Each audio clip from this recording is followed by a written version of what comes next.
climate change adaptation and disaster risk reduction, their decisions must be firmly grounded on natural, uncorrupted science. So there should be science policy nexus. And these gentlemen are our paradigms. There have been efforts to translate the science of climate change into public policies.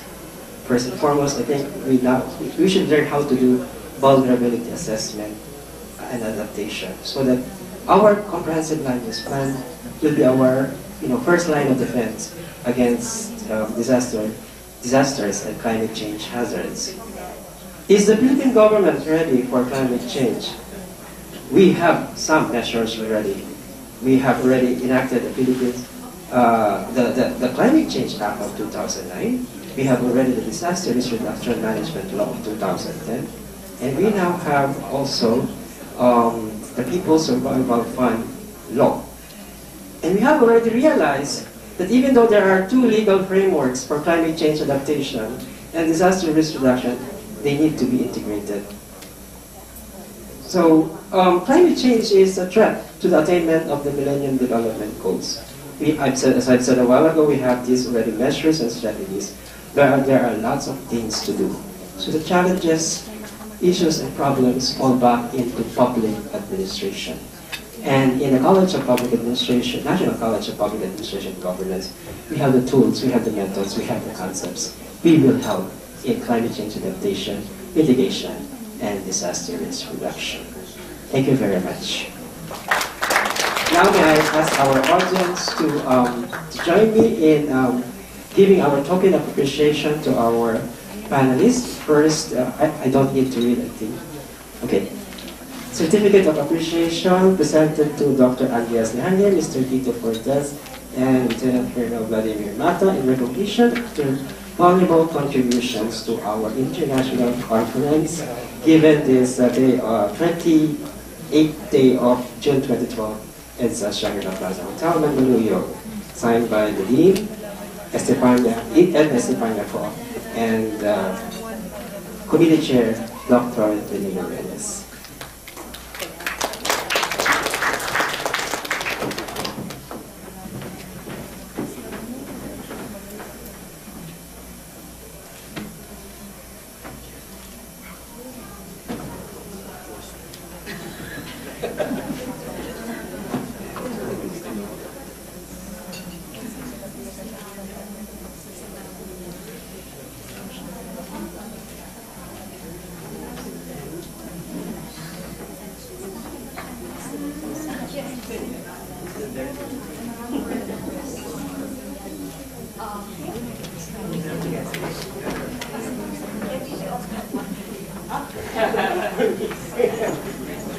And we also have one for our moderator who did a great job. Let's give them a round of applause.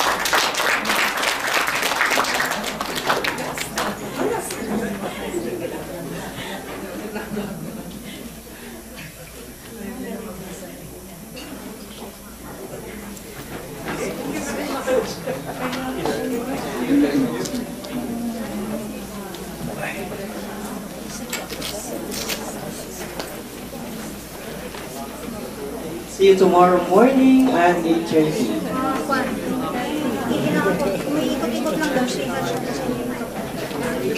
There is a film screening tonight. DPA student Dennis Malasigan about anatomy of corruption and Vox Populi. Where?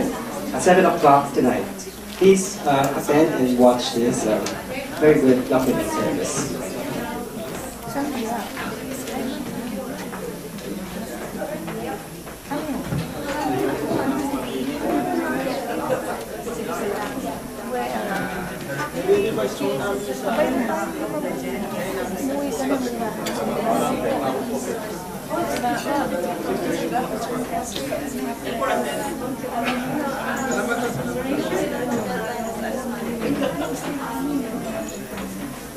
Sa tingin mo ako, kahit Makati ako, umuwi na ako?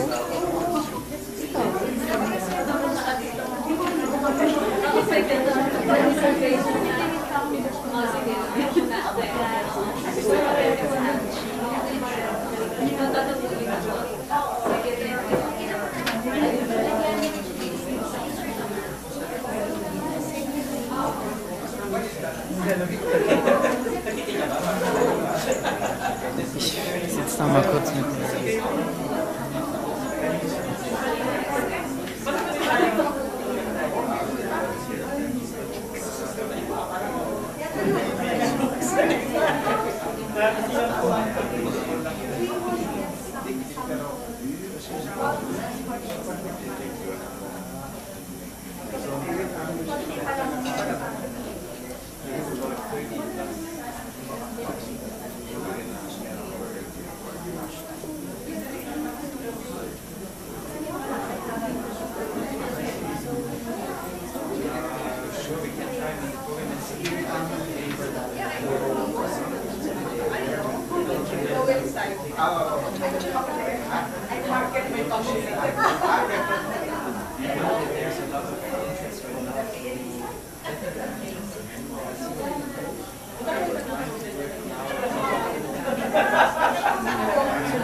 Emmy, nakapicture ako.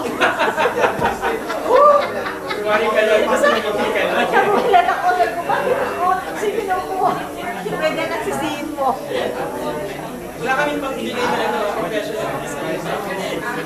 Ako ka dapat. Ako ka dapat mabigali. Ang third party. Sabi nila sa akin.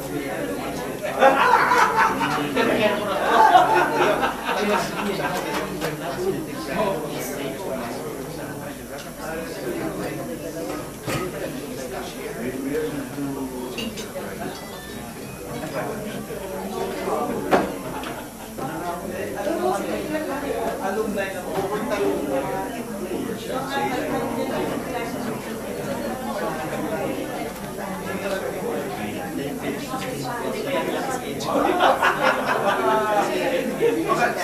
baka yun ang tinawag sa akin.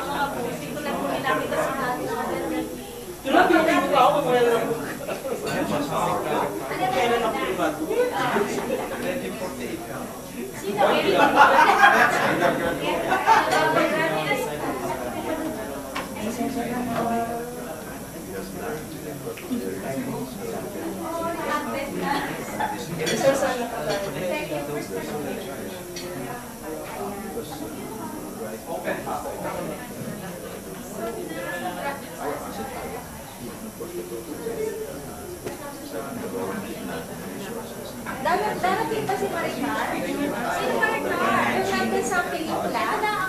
Si Eugene Domingo ba darating? Si Eugene Domingo ba darating? Ilang internet? Doon sa Dennis. Oo. Oo, nanonood kayo? Darating pa si Eugene. Nanonood ba kayo? Hindi ko alam. Saan ba si Dr. Reyes? Ando doon. Nandun sa Regis. Sa ano? Opo doon. So sabihin ko niyayaya ko siyang mag-dinner kasama yung taga-wo. Sabihin mo, mag-dinner kami kasama ni Dr. Text mo na lang kasi i-text ko, hindi niya ako sinasagot. Baka may wala na doon kasi nag-alis na ng internet. Ay, ewan ko dito sa siyempre lang sa wifi. Okay.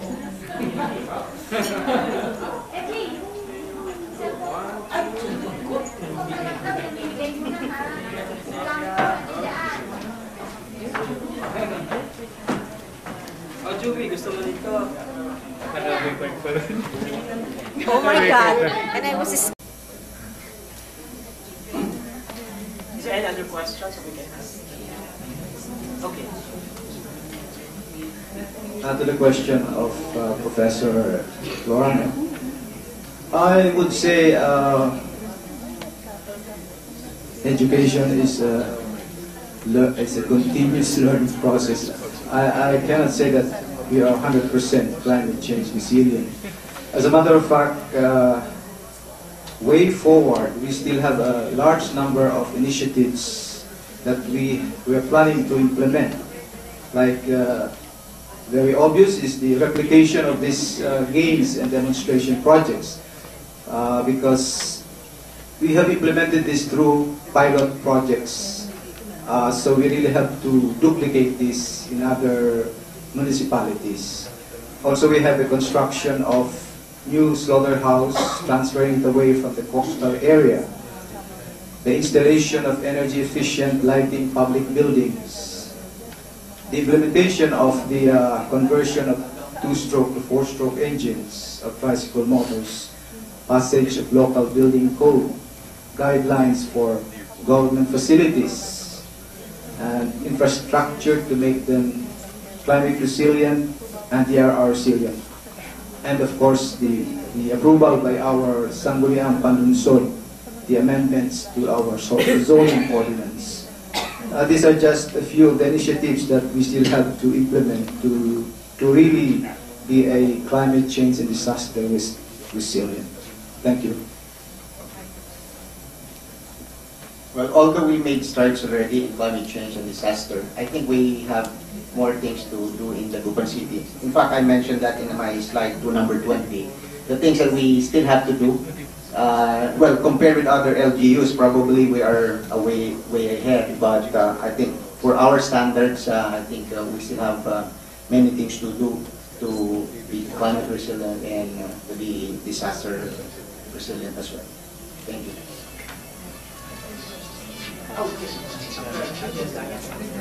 Maybe just also to the gentleman from Mabini, I can also share with you a model zoning ordinance we are working on right now together with HLURB that includes also the coastal areas, especially ways how to do coastal zoning. I think in coastal areas this is mostly very critical. So if you're interested, we can also share that.